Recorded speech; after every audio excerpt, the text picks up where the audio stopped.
63 سالہ زندگی پڑھیں یار، کتنی مشکلات ہیں، کتنی تکلیفیں ہیں، کتنے دکھ ہیں، کتنے مصائب ہیں، کتنے دشمن ہیں، لیکن اس کے باوجود کبھی بھی زبان کے اوپر ایک ایسا لفظ بھی نہیں آیا جس سے مالک جو ہے وہ ناراض ہو جائے۔ 63 سالہ زندگی میں بھی اگر آقا صلی اللہ علیہ وسلم کے وہ شہزادے حضرت ابراہیم علیہ السلام ان کا پڑھیں تو حضرت ابراہیم کے متعلق جب آپ دنیا سے رخصت ہوئے آقا صلی اللہ علیہ وسلم نے ہاتھوں میں اٹھا رکھا ہے اور حضور رو رہے ہیں اور بہتے ہوئے آنسوؤں میں آقا صلی اللہ علیہ وآلہ وسلم اپنے رب کی بارگاہ میں عرض کر رہے ہیں، مالک دل رنجیدہ ہے، آنکھوں سے آنسو بہ رہے ہیں، لیکن زبان پہ میں کوئی ایسا جملہ نہیں لاؤں گا جس سے میرا رب وجود ناراض ہو جائے، جس سے میرا مالک ناراض ہو جائے۔ آپ کا صرف اور صرف میں کہتا ہوں سفر طائف پڑھ لیں یار، پتھر سے پتھر دل جو انسان ہے نا وہ بھی موم ہو جاتا ہے۔ ام المومنین حضرت عائشہ صدیقہ رضی اللہ تعالی عنہا ایک موقع پہ آقا صلی اللہ علیہ وسلم کو عرض کرتی ہیں، حضور آپ کی زندگی کا مشکل ترین دن احد کا دن تھا؟ حضور نے فرمایا نہیں، میری زندگی کا مشکل ترین دن طائف کا دن تھا، جب قوم نے مجھے پتھر مارے تھے، میں ان کا تعلق رب کے ساتھ جوڑنے کے لیے گیا تھا، لیکن آگے 2 رویا کتاروں میں انہوں نے نوجوانوں کو کھڑا کر دیا، پتھر تھما دیے، اور جب میں واپس پلٹا تو انہوں نے میرے اوپر پتھر برسانے جو ہے وہ شروع کر دی۔ کہتے ہیں آقا صلی اللہ علیہ وآلہ وسلم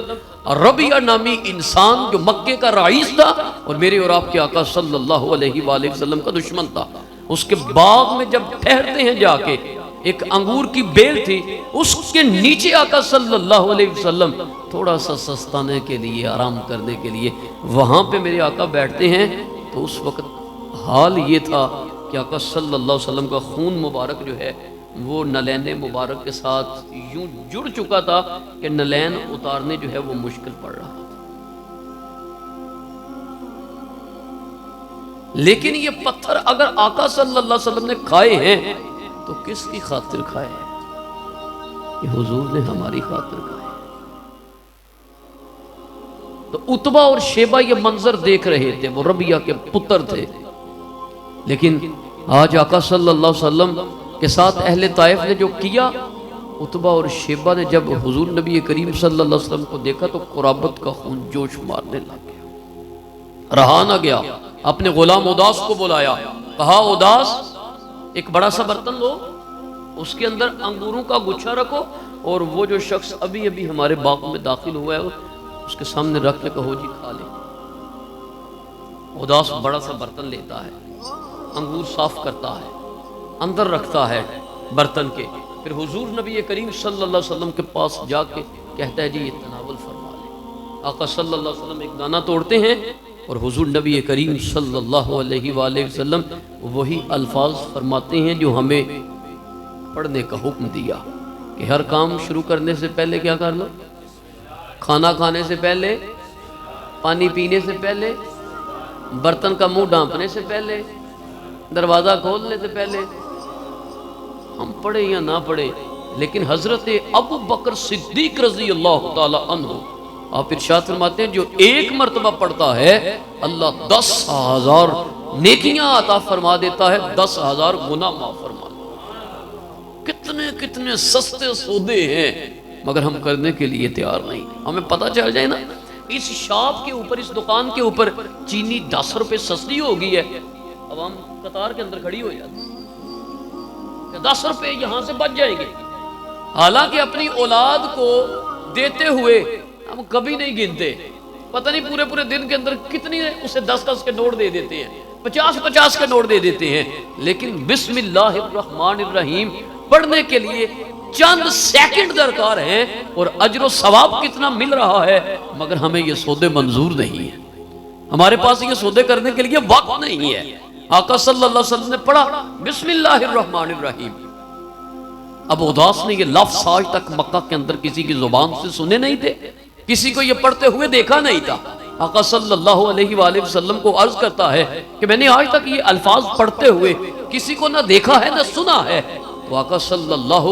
علیہ وآلہ وسلم نے باوجود علم کے ارشاد فرمایا کیا نام ہے تمہارا، کہاں کے رہنے والے؟ تو آگے سے اس نے جواب دیا، اس نے کہا اداس ہے میرا نام، نینوا کا میں رہنے والا ہوں، میں نصرانی ہوں۔ تو میرے آقا صلی اللہ علیہ وسلم نے ارشاد فرمایا وہ نینوا جو حضرت یونس بن متا کا شہر ہے؟ تو اس نے کہا آپ حضرت یونس کو جانتے ہیں؟ میرے آقا نے ارشاد فرمایا ہاں میں جانتا ہوں۔ کہا جی کیسے؟ سنیے حضور نے کیا ارشاد فرمایا۔ حضور نے فرمایا ایسے کہ ذالک اخی کانا نبیا و انا نبی، وہ میرے بھائی ہیں، وہ نبی تھے اور میں بھی نبی ہوں۔ اب یہ جملے جب میرے اور آپ کے آقا صلی اللہ علیہ وسلم نے ارشاد فرمائے نا، تو اداس جو غلام تھا اتبا اور شیبہ کا فوراً چومتا ہے میرے آقا کے قدموں، فوراً چومتا ہے میرے آقا کے ہاتھوں کو، میرے آقا کی پیشانی کو چومتا ہے۔ تو میں کہتا ہوں یار جیسا بھی تھا کتنا خوش نصیب ہے، اللہ کے محبوب نبی کو بوسے دے رہا ہے یار۔ ایک طرف حضرت عمر ہے حجر اسود کو بوسہ دے رہے ہیں، اور آپ فرماتے ہیں حجر اسود مجھے پتا ہے کہ تو مجھے نہ نفع دے سکتا ہے نہ نقصان دے سکتا ہے، لیکن فقط بوسہ اس لیے دے رہا ہوں انی رأیت رسول اللہ صلی اللہ علیہ وسلم یقبلک ما قبلتک، اگر میرے آقا نے تجھے بوسہ نہ دیا ہوتا عمر ساری زندگی تجھے بوسہ نہ دیتا، عمر ساری زندگی تجھ پتھر کو بوسہ نہ دیتا۔ تو اداس چومتے ہیں نا جب، تو اتبا اور شیبہ یہ منظر دیکھ رہے تھے، ایک دوسرے سے کہتا ہے لے بھائی اے تے گیا ہوں، اے تے گیا۔ تو کہتے ہیں جب اداس واپس آتا ہے نا تو ان میں سے ایک کہتا ہے او تمہارا ستیہ ناس ہو، کیوں اس کے ہاتھوں کو چوم رہے تھے، کیوں اس کے پاؤں کو چوم رہے تھے، کیوں اس کی پیشانی کو چوم رہے تھے؟ تو آگے سے اداس نے ایک ہی جواب دیا، اس نے کہا جو جملے میں اس کی زبان سے سن کے آیا ہوں وہ فقط ایک نبی کہہ سکتا ہے، اس کے علاوہ کوئی نہیں کہہ سکتا، کوئی نہیں کہہ سکتا۔ اور پھر اس نے دوسرا جملہ کہا، اس نے کہا میری بات غور سے سن لو، اس وقت روح زمین کے اوپر سب سے بہترین اگر کوئی شخصیت اور ہستی ہے تو وہی ہے جو ابھی ابھی تمہارے باغ میں داخل ہوئی ہے۔ دوسرے لفظوں میں کہتا ہوں اس نے کہا ہوگا اللہ کی سرتا بقدم شان ہے وہ ان سا نہیں کوئی انسان، وہ انسان ہیں وہ۔ قرآن تو ہمیں ایمان بتاتا ہے پر ایمان یہ کہتا ہے میری جان ہے وہ جو ابھی ابھی باغ میں داخل ہوئے ہیں۔ حضور ضیاء الامت حضرت جسٹس پیر محمد کرم شاہ صاحب نور اللہ مرکزہ یہاں پہ آپ ضیاء النبی شریف میں جلد نمبر 2 صفحہ نمبر 446 میں آپ پتہ ہے کیا لکھتے ہیں؟ آپ لکھتے ہیں، آپ فرماتے ہیں گو اداس نے اس وقت ظاہری طور پہ کلمہ نہیں پڑھا تھا لیکن آقا کا والضحیٰ والا مکھڑا ہر وقت اس کے آئینہ دل میں منعکس رہتا تھا۔ حضور کا والضحیٰ والا مکھڑا ہر وقت اس کی آنکھوں کے سامنے رہتا تھا۔ اور آقا صلی اللہ علیہ وآلہ وسلم سے جنگ بدر میں جب یہ اتبا اور شیبہ لڑنے کے لیے نکلے نا تو حضور ضیاء الامت لکھتے ہیں کہ اتبا اور شیبہ نے اپنے غلام اداس کو بھی آواز لگائی، آؤ اداس جنگ کرنے کے لیے چلے۔ کہا کس سے لڑنے کے لیے جا رہے ہو؟ کہا وہی جو ہمارے بتوں کو برا بھلا کہتا ہے۔ کہا اس سے اللہ زی رائے تو ہائے کو ماں آتو ریدانے، جس کی زیارت میں نے تمہارے باغ میں کی تھی اس سے لڑنے کے لیے جا رہے ہو؟ کہا ہاں ہاں اسی کے ساتھ۔ تو اب اداس کا جملہ سنیے، اس نے کہا فواللہ ما تقوم له الجبال، اللہ کی قسم کھا کے کہتا ہوں انسان تو ایک طرف رہے اس کے سامنے تو پہاڑ بھی کھڑے نہیں رہ سکتے جس سے تم جنگ کرنے کے لیے جا رہے ہو۔ اس نے کہا اللہ کی قسم اس کے سامنے تو پہاڑ بھی کھڑے نہیں رہ سکتے جس سے تم جنگ کرنے کے لیے جا رہے ہو۔ تو بھی اسی طرف یہ اشارہ دے رہے تھے 313 تے 1000، تو وہاں پہ واقعی وہاں پہ تعداد نہیں دیکھی جاتی، وہاں پہ اخلاص دیکھا جاتا۔ تو اداس کہہ رہا ہے فواللہ ما تقوم له الجبال، اس سے جنگ نہ کرنا، اس سے جنگ کرنا تمہارے بس کا روگ نہیں ہے۔ کہا اللہ کی قسم کھا کے کہتا ہوں انسان تو ایک طرف رہے ان کو تو سائڈ پہ ہی کر دو، اس کے سامنے تو پہاڑ بھی کھڑے نہیں رہ سکتے جس سے تم جنگ کرنے کے لیے جا رہے ہیں۔